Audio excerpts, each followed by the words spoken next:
उन्होंने पूतना के प्राण भी चूस लिए। कृष्ण इतने दयालु हैं कि जब पूतना अपना पैरपान कराने आई तो उन्होंने उसकी मनोकामना पूरी की और उसके इस कार्य को माता का सा आचरण माना, किंतु वह और अधिक दुष्ट कार्य न करे, इसलिए उन्होंने तुरंत ही उसे मार डाला। चूंकि यह असुरनी कृष्ण द्वारा मारी गई, अतः उसे मोक्ष प्राप्त हुआ। जब कृष्ण ने उसकी छाती को अत्यंत बलपूर्वक दबाया और उसके प्राण को हर लिए, तो वह भूमि पर गिर पड़ी और अपने हाथ पैर फैलाकर चिल्लाने लगी, मुझे छोड़ दे, मुझे छोड़ दे। वह जोर से चिल्ला रही थी और उसका सारा शरीर पसीने से तर था। जब रोदन करती पूतना मर गई तो चारों ओर पृथ्वी तथा आकाश में, उच्च तथा निम्न लोकों में तथा सभी दिशाओं में भयानक कंपन हुआ और लोगों ने सोचा कि कोई वज्रपात हुआ है। इस प्रकार पूतना के इंद्रजाल का दुस्वप्न दूर हुआ और उसने एक विराट असुरनी जैसा अपना वास्तविक स्वरूप धारण कर लिया। उसने अपना भयानक मुंह खोल दिया और अपने हाथ पैर फैला दिए। वह उसी प्रकार गिर पड़ी जिस प्रकार इंद्र के वज्र प्रहार से वृतासुर गिर पड़ा था। उसके सिर के लंबे लंबे केश उसके पूरे शरीर पर बिखर गए। उसका गिरा हुआ शरीर 12 मील तक फैला था, जिसके गिरने से सभी वृक्ष चूर चूर हो गए थे। जिस किसी ने उसके विशाल शरीर को देखा वह आश्चर्यचकित था। उसके दांत खुदी हुई सड़कें लग रहे थे और उसके नथुने पर्वत कंदराओं के समान प्रतीत हो रहे थे। उसके स्तन छोटी छोटी पहाड़ियां जैसे लग रहे थे और उसके केश विशाल लालाभ झाड़ी के समान थे।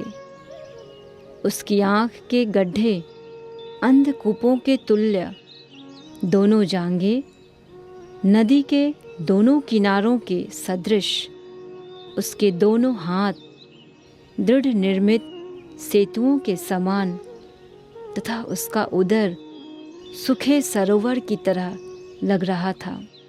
इसे देखकर सारे ग्वाल तथा गोपियां आश्चर्य एवं भय से चकित थी। उसके गिरने से जो घोर शोर हुआ, उससे उनके मस्तिष्क तथा कानों पर आघात लगा और उनके हृदय तेजी से धड़कने लगे। जब गोपियों ने नन्हे कृष्ण को पूतना की गोदी में निर्भय खेलते पाया तो वे तुरंत आ गई और उन्हें उठा लिया।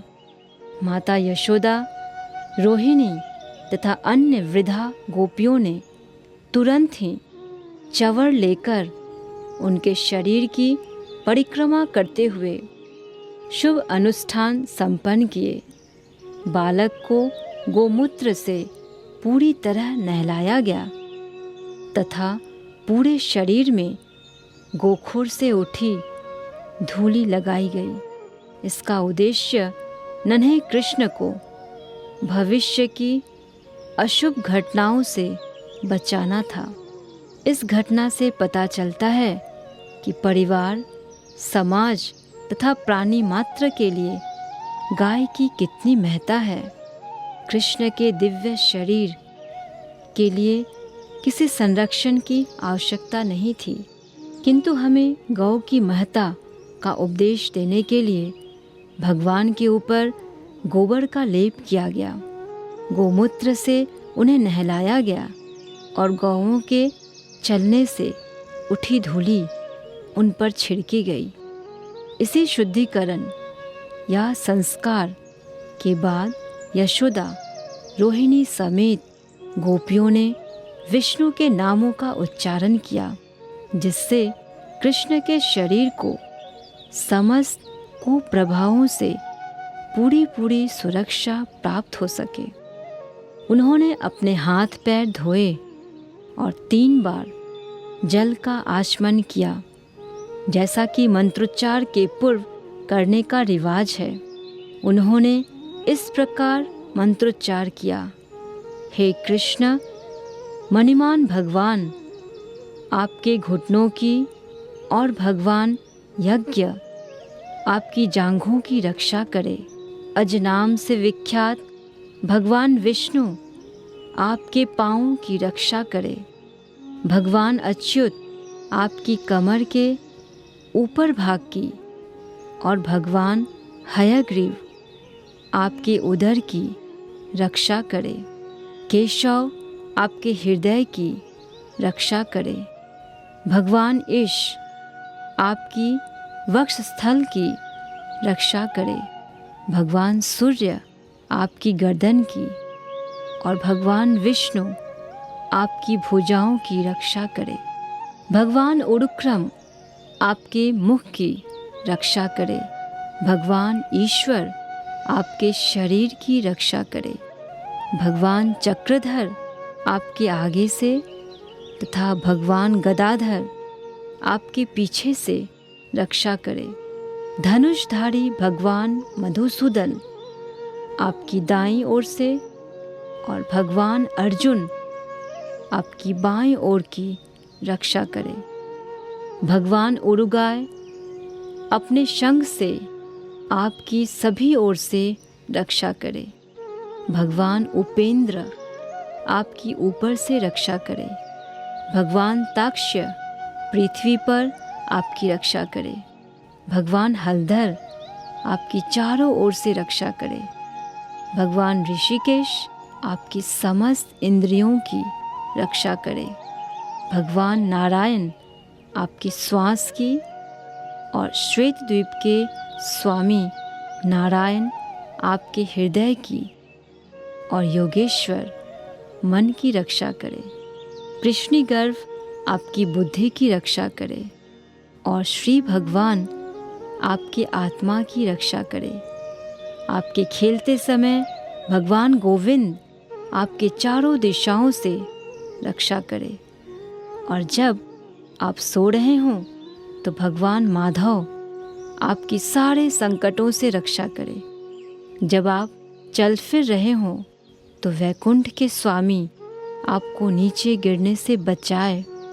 जब आप बैठे हों तो भगवान नारायण आपको सारी सुरक्षा प्रदान करे और जब आप खा रहे हों तो समस्त यज्ञों के स्वामी आपकी सभी प्रकार से रक्षा करे।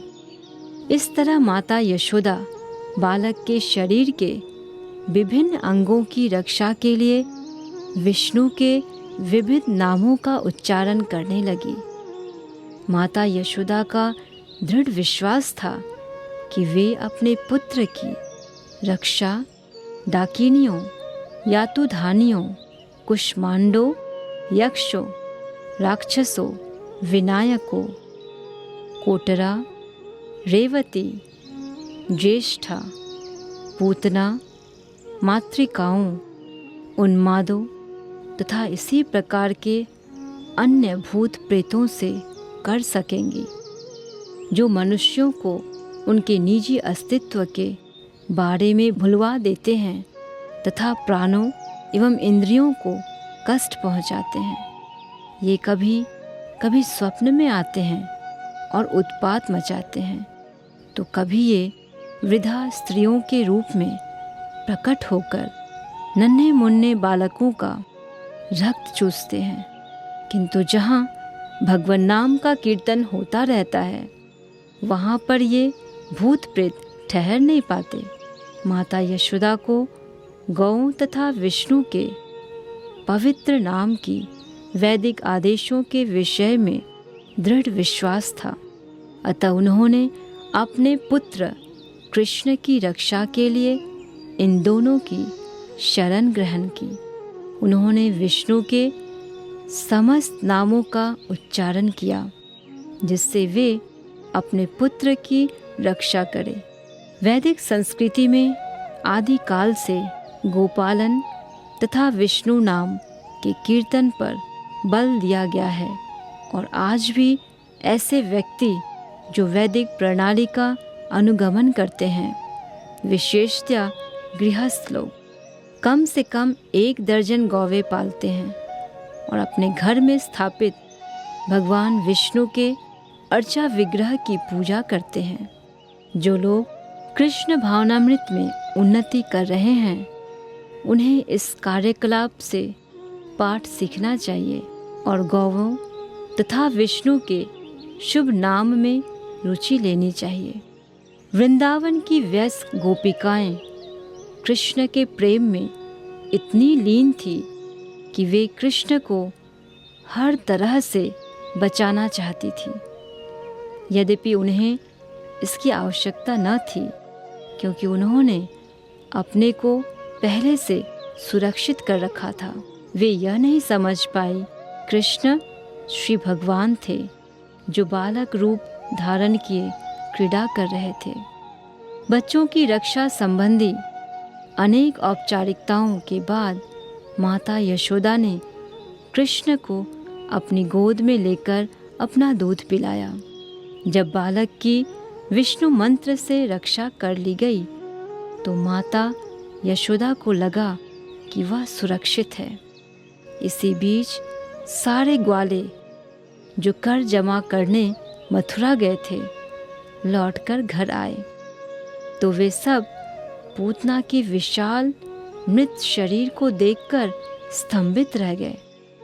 नंद महाराज को वसुदेव की भविष्यवाणी स्मरण हो आई और वे उन्हें एक ऋषि तथा योगी मानने लगे, अन्यथा वे यह कैसे बता सकते थे कि वृंदावन से मेरी अनुपस्थिति की अवधि में कोई घटना होने वाली है। इसके बाद व्रज के समस्त वासियों ने पूतना के विशाल शरीर के खंड खंड कर डाले और उसे जलाने के उद्देश्य से लकड़ी की चिता बना दी। जब पूतना के शरीर के अंग जल रहे थे, अग्नि से उठे धुएं से अगुरु की सुगंधी छा रही थी। यह सुगंधी कृष्ण द्वारा वध किए जाने के कारण थी।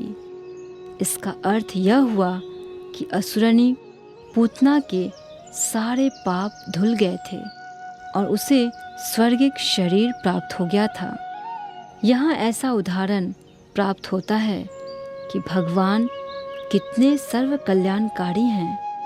पूतना कृष्ण को मारने आई थी, किंतु चूंकि उन्होंने उसका दुग्धपान किया था, अतः वह तुरंत पवित्र हो गई और उसके मृत शरीर को दिव्य गुण प्राप्त हुआ। उसका एकमात्र कार्य छोटे छोटे बालकों को मारना था। उसे केवल रक्त प्रिय था, किंतु कृष्ण के प्रति द्वेष रखते हुए भी उसे मोक्ष प्राप्त हुआ, क्योंकि उसने कृष्ण को अपना दूध पिलाया था। अतः उन लोगों के विषय में क्या कहा जाए जो माता के रूप में कृष्ण को अत्यंत प्रिय हैं और जो अत्यंत प्रेम पूर्वक सदा उनकी सेवा करते हैं, जो हर जीव के परमात्मा हैं और पूर्ण पुरुषोत्तम भगवान हैं। इससे यह निष्कर्ष निकला कि भगवान की सेवा में लगाई गई अल्प शक्ति भी अपार दिव्य लाभ प्रदान करने वाली है। इसकी व्याख्या भगवद गीता में की गई है। स्वल्पम अप्यस्य धर्मस्य त्रायते महतो भयात्। कृष्ण चेतना में की गई भक्ति इतनी दिव्य है कि जाने अनजाने कृष्ण की थोड़ी सी भी सेवा से बड़ा लाभ प्राप्त होता है।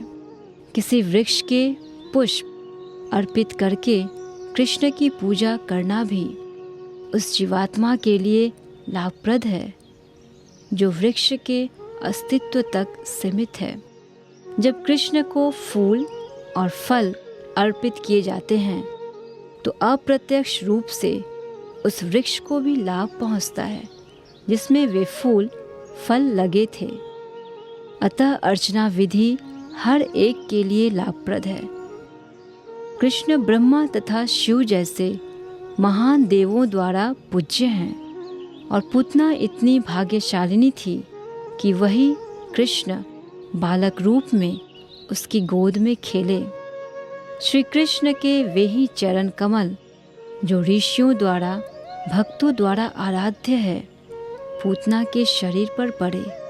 लोग कृष्ण की पूजा करके भोजन की भेंट चढ़ाते हैं, किंतु उन्होंने तो पूतना के शरीर से स्वतः दुग्धपान किया।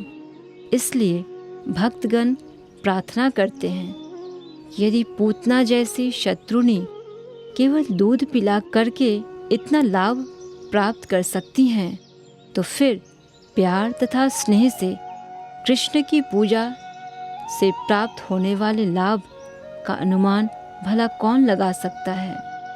यदि पूजा करने वाले को इतना लाभ हो सकता है, तो फिर मनुष्य को चाहिए कि केवल कृष्ण की ही पूजा करे। यद्यपि पूतना दुष्ट आत्मा थी, किंतु उसे भगवान की माता के समान उच्च पद प्राप्त हुआ। अतः यह स्पष्ट है कि गौवें तथा वयस्क गोपियाँ भी जो कृष्ण को दूध देती थीं, दिव्य पद को प्राप्त हुई। कृष्ण किसी को भी कुछ भी मुक्ति से लेकर कोई भी कल्पनीय भौतिक वस्तु दे सकते हैं। अतः वे जिस पूतना के शरीर का दुग्धपान करते रहे, उसके मोक्ष के संबंध में कोई संदेह नहीं हो सकता। और उन गोपियों के मोक्ष के संबंध में क्या संदेह हो सकता है, जिन्हें कृष्ण इतने प्रिय थे।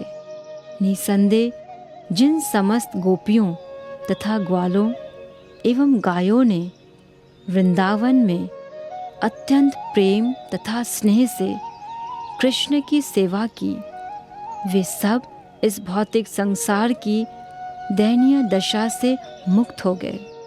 जब समस्त वृंदावन वासियों की नाकों में पूतना के जलने से उत्पन्न धुएं की सुगंधी गई, तो वे एक दूसरे से पूछने लगे, यह सुगंधी कहाँ से आ रही है। और बातचीत के दौरान ही उन्हें यह ज्ञात हुआ कि यह सुगंध पूतना के जलने से उठे धुएं की है। कृष्ण उन्हें प्राणों से प्रिय थे, और जैसे ही उन्होंने सुना कि कृष्ण द्वारा पूतना का वध हुआ है, तो सबों ने प्रेमवश उस बालक को आशीष दिया।